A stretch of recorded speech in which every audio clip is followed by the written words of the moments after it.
Let's talk about how we design engine blocks and why we design an engine block. There's many reasons why we may want to make our own block. Demand for the product needs to be high. By making our own block, we have complete control over the design. And by making the investment in tooling, hopefully we'll be able to come up with a more economical block than what we can buy on the outside. The cost and time to make a block could be as much as 1 to 2 years and $1 million.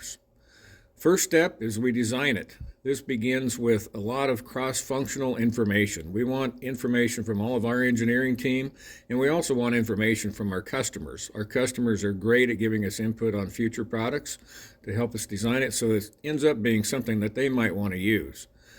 Designing takes months. One designer will literally spend 4 or 5 months designing an engine block.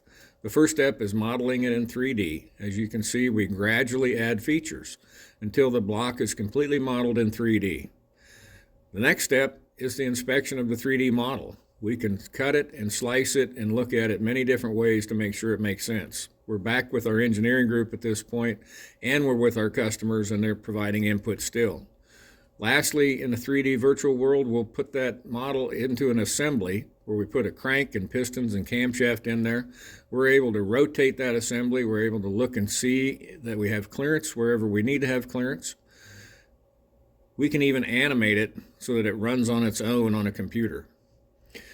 Next, we do some testing in the virtual world. Again, CFD and FEA. FEA is for strength, CFD is for computational fluid dynamics. So we're able to look and see how the coolant is going to flow through the coolant jacket and make modifications to improve that flow. Lastly, once the block is designed as a model, we go to a 2D drawing.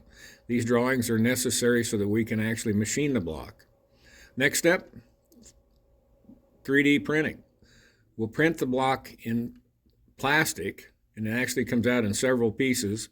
We assemble the pieces into a block, and we're actually able to put in crankshafts, rods, pistons, and all that. This is all for fit, form, and function to make sure that the bolt holes and the bosses and the main bores and everything's in the right place.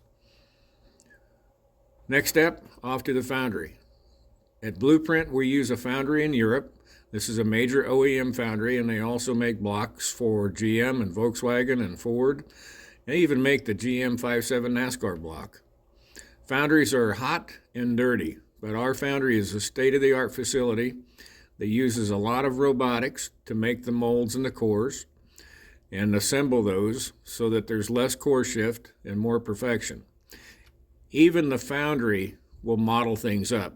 Here's a model of the tooling it takes to make the molds and the cores to make our LS3 style block. The foundry will simulate what it takes to get the iron poured into the mold to make sure that the iron goes everywhere in the mold equally. Once we get a good casting, we're down to machining. Machining is done back in-house on one of our HMC machines, or more likely 5 different HMC machines, where we machine the casting. Then we go to validation. Validation begins with the CMM, but validation ends with the engine assembled with that new block on the dyno making power. That's how we make a block.